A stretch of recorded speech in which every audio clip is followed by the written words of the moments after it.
Hello viewers, Barbara is my name, and with me as usual is Bevan. Bevan, it's always a pleasure to have you on my channel. Thank you, Barbara. Nasi tiri kudiscussa nenyaya topic yakabva ku one of our viewers. Mukadzi uyu akatiti ari kumbira kuti taure nenyaya iyi yekuti iye murume wake akashayika, vane vana 4, then murume uyu anga atenga stand. Saka stand yakasiya yanyorwa iri muzita remwana mudiki anova ndiye anga ari last born, anga ane 3 years patime yakashayika murume wake. Saka Vivian ndokumbira kuti tsanangurire kuti nyaya iyi inogadziriswa sei, mukadzi ane marights here, ndiani ane marights, mwana kana kuti murume, zvinenge zvambofambiswa sei kuti murume anonyoresa kana kuti mune makadiscussa here kuti stand yamatenga inyoreswe muzita remwana, because mwana uyu akazokura mai ndo vakamuchengeta vari vega, vamuchengeta ndobva vati vana kuchengeta vana vese vachivaendesa kuchikoro vese including iye last born, then ndobva mukomana atopedza kuenda kuchikoro akura zvinasvika pazera rekuti achinoroora. Saka problem iripo ezvinezvi ndeyekuti muroora ari kunesana navamwene, ari kuti vamwene ibvai pano pastand pano pandepe murume wangu. Saka murume I don't know haana voice kana kuti ane voice. Even titaurirewo kuti apa panyaya yakadai so inofambiswa sei. Yes, Barbara, it's a complex issue yekuti ndinofunga kuti zvakanaka kuti tidiscusse sezvakakumbirwa nemuteereri wedu kuti tidiscusse topic yakadai nekuti zvinoaffecta vanhu vakawanda, uye vamwe vanhu vanoita zvinhu zvasingazivi kuti zvichazoita sei mangwana. Saka in this case murume uyu akasiya nyoresa stand muzita remwana last born as you said. Saka takuda kuongorora zvino kuti zvanga zviri fair here kuti murume uyu adaro, uye vakanga vawiriranawo here. Mamwe madetails tinenge tisina kuzobvunza muteereri wenyu kuti makanga mambowirirana here kuti munyorese mwana kana kuti baba vakangozviita unilaterally kungonyoresa mwana.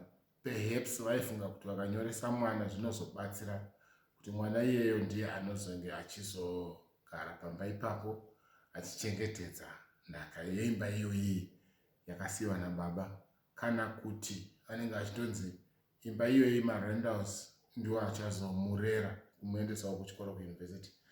Zvino zvamati akazoenda kuyunivhesiti, dambudziko raapa kuti pakuroora kwaakaita akaroorawo mudzimai anofunga kuti mai havana kodzero yekuti vange vachigara pamba apa nekuti pamba pemurume wake. Saka iyoyo ndo nyaya yakaoma pakuti tinotanga taitarisa nemativi mairi, kuti kune divi remutemo koita divi remagariro edu sevanhu vatema, which is the side redore tradition neculture yedu isusu kuti kana pakadaro panofanira kufambiswa sei. Saka baba namai kana vachinge vakaroorana kana vaine muchato in particular, zvinhu zvese zvavainazvo pamba pavo vanozviita co-own. Ndezvenyu muri vairi semurume nemukadzi, but zvinenge zviri in undivided shares. Undivided shares zvinongoreva chete kuti kana iri imba haugoni kuti kana imba yenyu ine 4 rooms, 2 ndo dzako idzo, 2 ndo dzangu. Imba iyoyo ndeyenyu mese dziri 4 rooms kudaro. Saka kana kuri kwokuti paitika kuti kana kuti murume afa kana kuti marambana, imba iyo inenge yakufanira kuti mochiona kuti toipa mukadzi kana kuti toipa murume. Kana zvatadza kuti muwirirane munogona kuitengesa mowana hafu yemari yacho iyo kana zviro zvamunenge muchiwirirana. Zvino kana muchinge pasina izvozvo, nekuti default position yekuZimbabwe ndeyekuti marriages ese ari out of community of property. Zvinoreva kuti pamunoroorana mukasanyora inonzi antenuptial contract yekuti zvanga zviri zvangu izvi ndezvangu, zvako ndezvako, mukachata kazhinji pane presumption yekungoti zvinhu izvi zvaazvenyu mese. But pamutemo zvinhu zvanga zviri zvemurume zvinoramba zviri zvake because makaroorana out of community of property. Zvanga zviri zvemukadziwo ndezvake. Saka tinozoona zvine dambudziko rekuti mamarriages panoita kakurwidzana kekuti munhu nemunhu arida kuaccumulate property yake kuitira kuti akarambwa anoendawo nesomething, kuitira kuti murume wake akafa iye anosara aine something. Saka in the case that we are discussing now, murume uyu akasiya anyoresa stand muzita remwana. zvinoreva kuti kana wanga wasina kuwirirana nemudzimai wake anenge ari kudepriva mukadzi wake right yake to the house, which becomes something chinoda kutoti paendwa kwamaster of high court kwakunotaura nyaya yavo kuti vaone kuti vangabatsirwe sei, nekuti hazvikodzeri kuti mwana abenefite zvinhu ari 1 paine vamwe vana 4. Ando zvamataura kuti vamwe vari 4. Vamwe vana 4 ava hapana chavakawanawo in terms of legacy yababa vavo. Mai vacho today vakudzingwa, and worse still mai ava ndivo vakazosara vachivaka stand. Mwana uyo akangopiwa iri stand isina kudevelopa, saka aisakwanisa kugara pari pastand isina kudevelopa. Mai ava vakaisa mari yavo, zvinoreva kuti hakuna munhu anobvumidzwa nemutemo kuti abenefite pamari yakaiswawo nemumwe munhu. Zvinoreva kuti stand iyoyo kuvakwa kwayakaitwa, kana mai ava vachifanira kudzingwa, anofanira kuvapa mari yavo yekudevelopa kwavakaita, kuvaka kwavakaita imba yacho ipapo, kuisisa magetsi, kuisisa mvura, nekuisisa zvese zvavakaisa pamba, kana paine jurawo and everything. Mwana iye anofanira kuti macosts iwayo acalculate, odzorera mai mari yavo yekuvaka kwavakaita, because otherwise it becomes a case of unjustified enrichment. Zvipfumisa nemari yemumwe munhu uchitemba kuti stand ndeyako. But in this case mwana uyo anga ari mudiki, anga asingakwanisi kutaita decision yekuti ati inini ndini ndoda kuti imimi vakaenda zvongokutorera imba. But hakuna mutemo unobvumira unjustified enrichment. Saka ndikufunga kuti mwana uyu hakwanisi kungotora imba iyi achiti ndeyangu, iyo yakazovakwa namai vake, iye akasirwa stand nababa. But inyaya inofanira kuongororwa even kuhigh court, kwamaster of high court, kuti okay, ko vamwe vana vasina kunyoreswa vanovanei.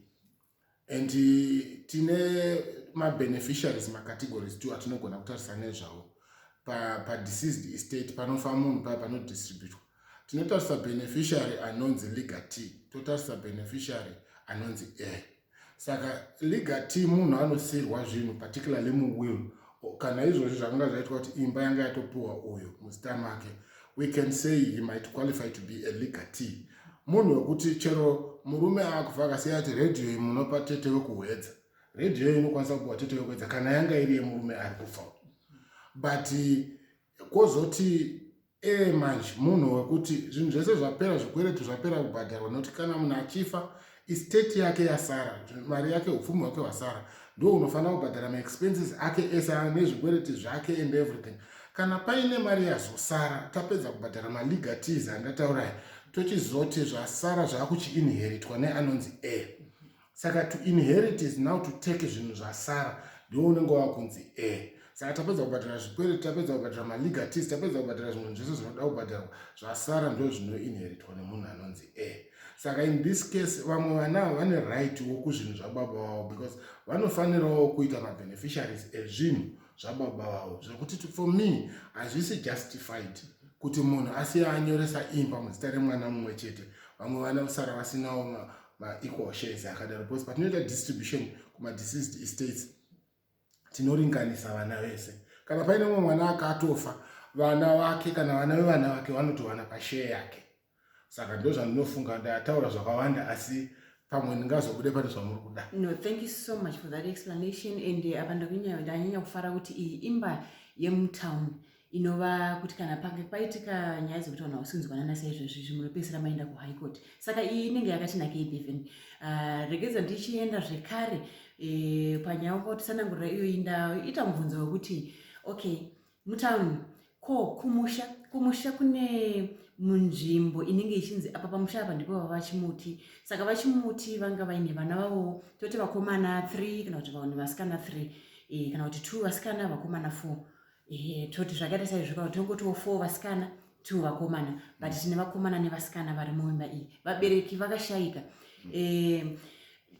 Panofambiswa sei pakugoverwa kwemusha uyu? Nokuti chimwe chandinoziva ndechekuti vakomana vanonzi vakaroora, vanopiwa pane nguva yatinozoti iri kubikiswa mukomana uyu ane mudzimai wake, obikiswa opiwa pamwe pastand obva anogara nemudzimai wake. Saka panofambiswa sei pamagoverwo emumusha? Nekuti nyaya yangu chaiyo regedza nepandanga yatoti dyobi even tine pamwe panhu pekuti utitsanangurire kuti vasikana vanowana sei inheritance yababa vavo mumusha munonzi ndemachimuti, because pane pachinzi kune mimwe misha totonzwa chonzi murainire kwachimuti, ndozvimwe zvatinonzwa.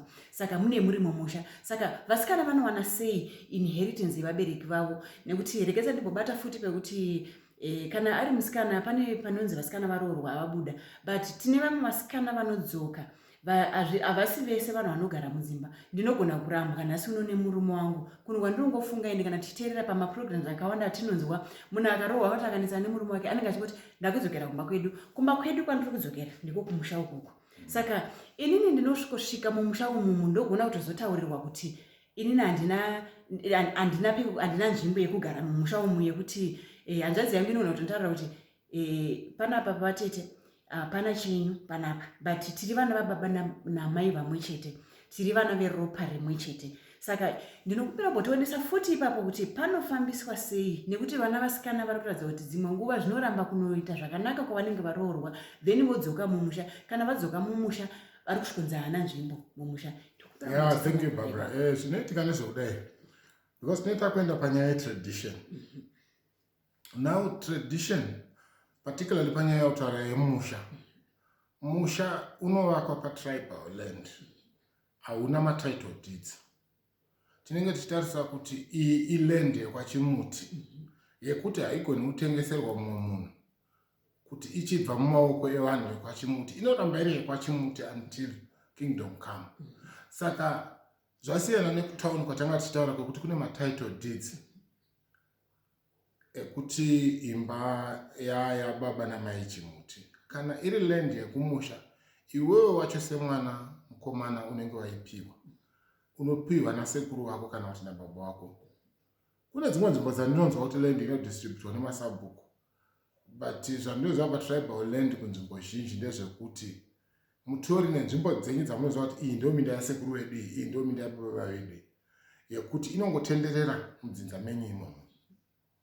Saka ndinofunga kuti pamubvunzo wauri kubvunza pakanakira ende pari kuremera pakuti mwanasikana toti arerwawo mumusha, vabereki vazosvika pakufa, kana akudzokera kumusha pamba pehanzvadzi, pamwe pakainheritwa nehanzvadzi pakafa mubereki.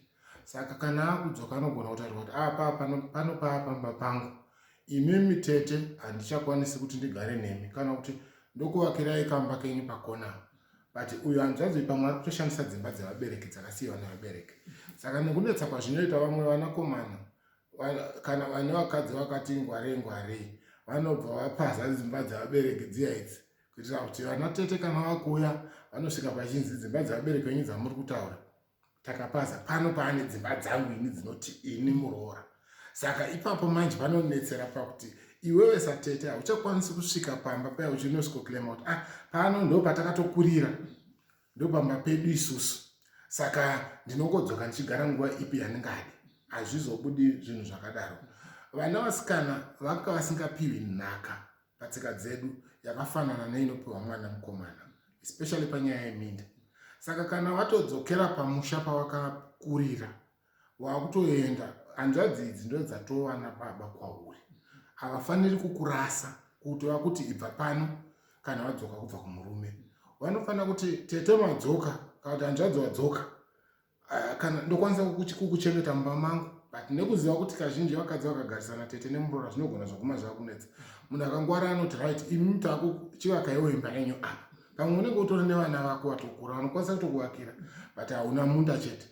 Saka chinozoitika ndechekuti unokwanisa kunogara, haufaniri kudzingwa, unofanira kunogara, but hauna simba rekudzokera uchinoti dzaive dzimba dzababa vangu ndo dzadzangu, munda ndindi kutorima kondiwa rekumusoro konere pakati ndinoarima. Aiwa, chero makakura muchayarima, but kana pasisina vabereki zvakutonetsa kuti uti ndepako.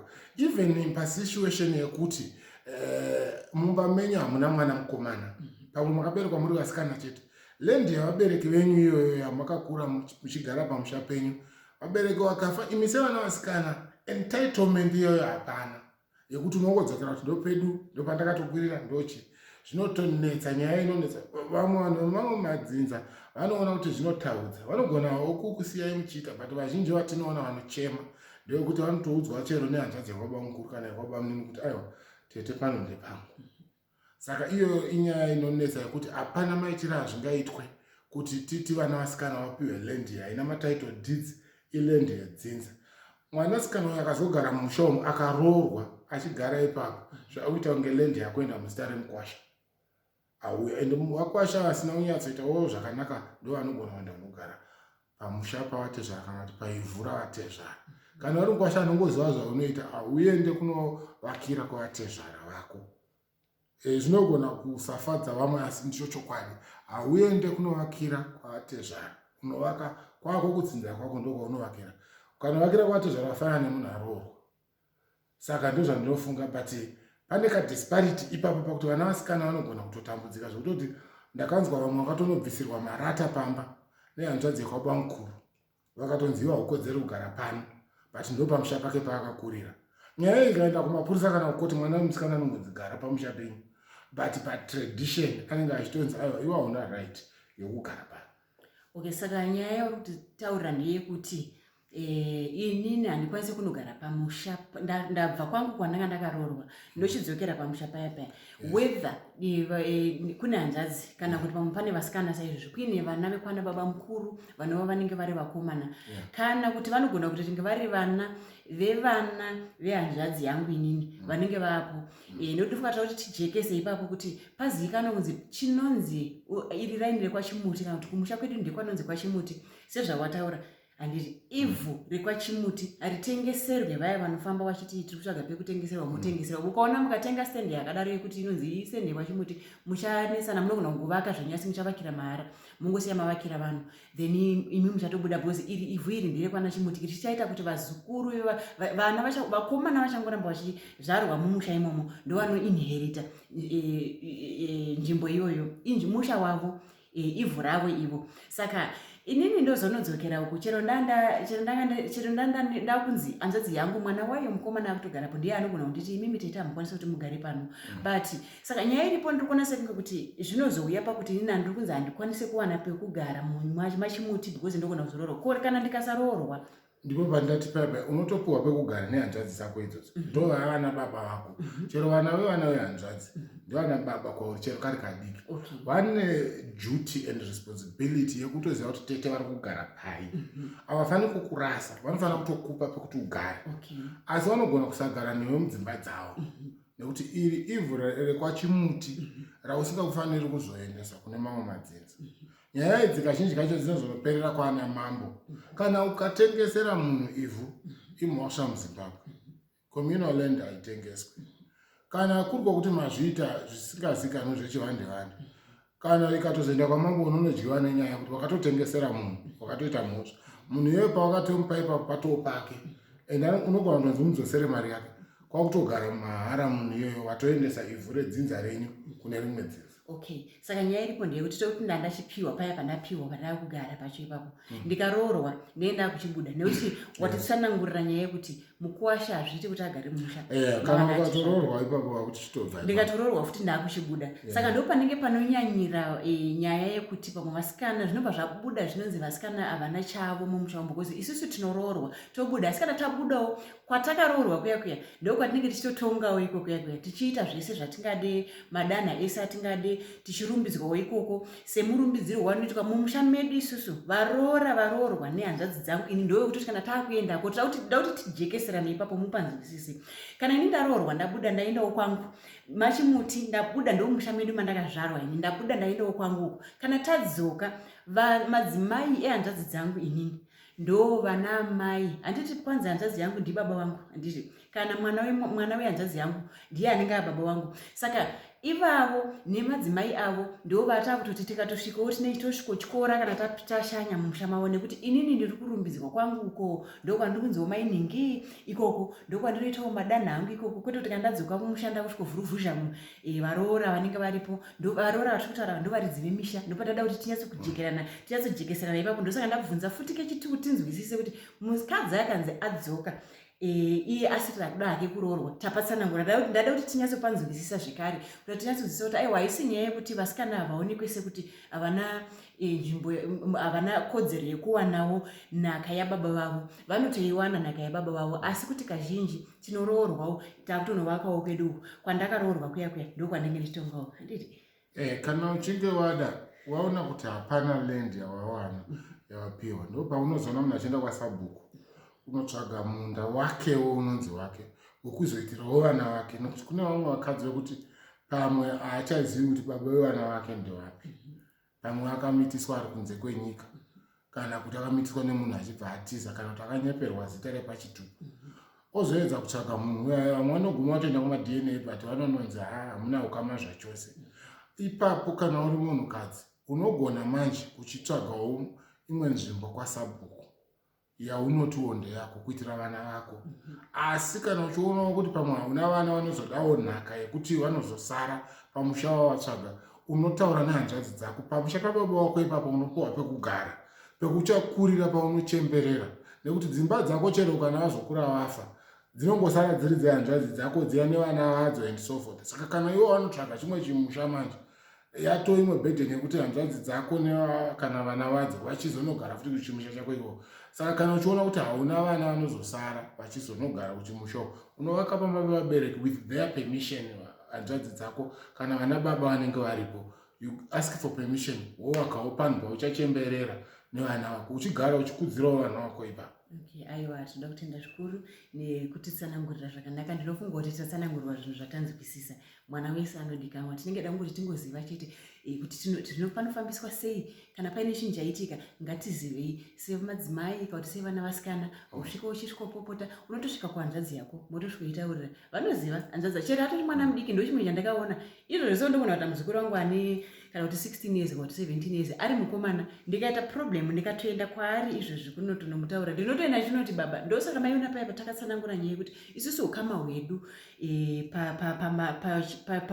pachivanhu chedu hwakakoshesesa zvokuti mwana wehanzvadzi yangu inini handima hazvinzwa manga makateerera, ini handisi ndachitaura patatu kudzidziswa kuti mwana wehanzvadzi yangu iye ane 16 years, kana vana baba vedu vakange vasisipo, iye ane 16 years iyeyo ndiye atoo baba. Saka taiti tsika dzedu dzinonakidza zvokuti ndinotoenda kwaari, ndinofanira kuziva matauriro, handisvike ndichitosvikomudherera, ndinofanira kutosvika zvakanaka, ndotogara pasi, ndinoitomuremekedza sababa, ndotogara pasi ndomutaurira kuti chikona mombe ndo nyaya iripo, ini ndadzoka ndaita dambudziko rakadai. Vane njere zvokuti vanhu ivava vanoziva zvavanoita, anoziva zvekuita. Saka kana iye ndokuti andotandi zvokuti kana iye asi kutoziva anoziva zvekuita, anogona kutoenda kune vamwe vakuru vanonomutaura kuti aiwa, kana pakaita so iwe uchienda unopafambisa so, but voice anenge ari iyeyu mwana ane 16 years. Hazvina basa kuti inda ane 50 years ndiye anenge ari baba vemusha. Saka azvinonakidza zvanditi nai. Aiwa, tinotenda zvikuru. Thank you so much Befe nekutitsanangurira zvakanaka. Tiri kudzoka zvekare maimutaurira maprograms edu, tine nyaya dzakanaka zvokuti dzinokosha, dzinotibatsiridza kuti tigare upenyu hwedu hwakanaka. Thank you so much.